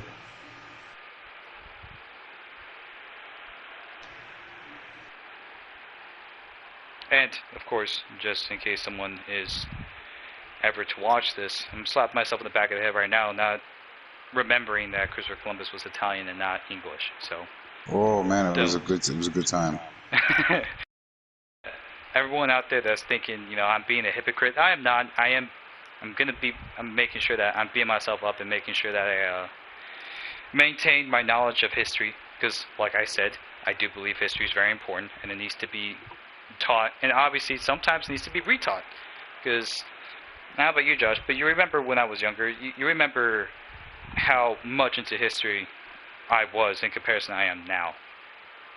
Oh yeah. So, you knew how much knowledge I had in history and how much I really did, how much time and effort I put into it. So to catch me on something like that, it's typically, I'm not gonna say it's uncommon, but I like to think it's uncommon. Yeah. Well, that's I definitely not gonna say rare. Especially after today, I'm definitely not gonna call it rare. Because I am human. Time. Huh? Our podcast.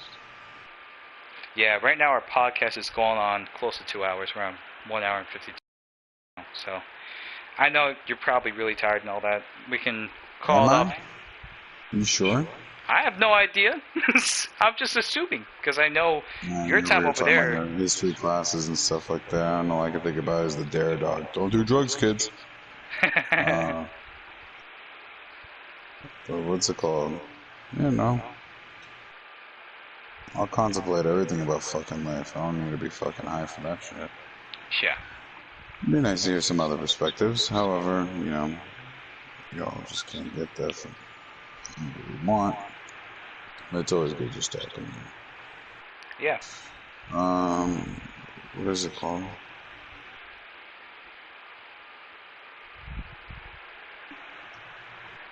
Yeah. I still gotta do the rest of the laundry. And I got quite a busy day tomorrow due to some last minute plans not created by me. Yeah. Well, let's try to sum this up then. Sum it up. What are we summing it up to? Well, it's like close it up, so you can go and do. I know what that means. Well, what do you want to? How do you sum a conversation that you just had a conversation?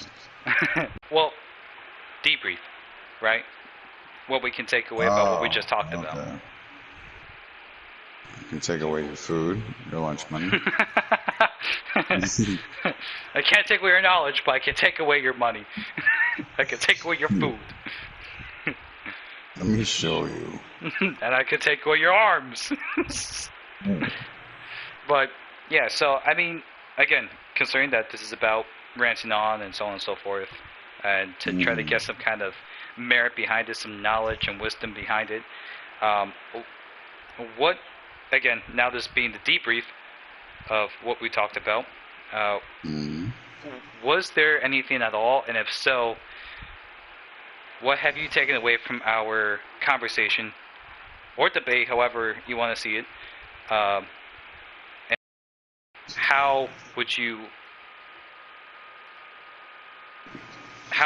does this affect you in your day-to-day life? How would this affect your day-to-day life and routine? As of right now, the conversation that you just had only affirms what I've currently believed in. Mm.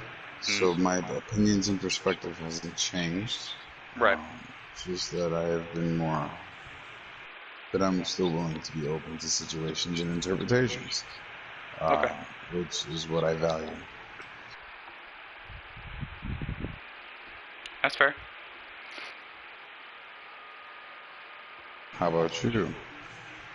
Um, I guess one of the, well, not that I guess, one of the, definitely one of the takeaways that definitely learned from talking with you and getting some more information is that it's good to be wrong about something and to be enlightened, and at the same time to also put yourself out there so you have the ability to know you're wrong.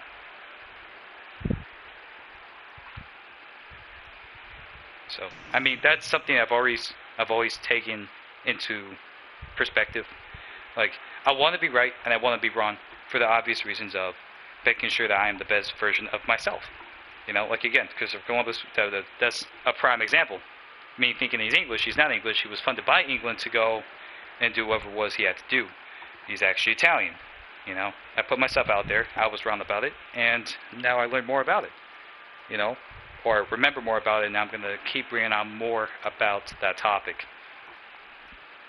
So, yeah, that's Oh, my general takeaway from it is just learning. learning. Mm-hmm. Gotcha. But uh, as usual, thanks Josh for being on the podcast. I appreciate you You're joining good. me this late night, early morning. Um, I'm thinking about doing this maybe like every, every other Friday or something like that. Well, then we gotta make this a little bit more organized, if you don't mind. No, no, definitely no. You're right. You're right. This was definitely spur of the moment. Most of our podcasts aren't really spur of the moment. It's more so it is very, I don't know, I guess, entertainment driven. But I plan on Thanks making for this. joining us on the late night debate. Yeah. No, I definitely plan on making this a lot more organized and thought out, well thought out. I'm gonna have paper and pen on hand to write down topics that we can discuss about and throw in some curveballs so we can get each other thinking Curveballs. more about it. Yep. Oh no. Curveballs always make it better, man. Definitely make it better. No, they don't. Yes, they do. Anyways, again, thank you for joining me on the podcast. For anyone who watches this, I hope No, you're you're able to good. take away something from the conversation that Josh and I had. If so, go ahead and put down in the comments below what you've taken away from it or what you have not and what you want to hear us talk about next. All right. Oh, geez, after. Oh, All right. laters. All right. Thank you guys. Enjoy your day. Stay safe, stay warm or cool wherever it is that you're located. And that's it. Have a nice day until next time. Make sure when there's an earthquake, get in the bathtub. I'll show you. What do you got? Hey man, let it be what it is then. I never knew that. All right. Have a great Great morning, night, day. Yes, you as well.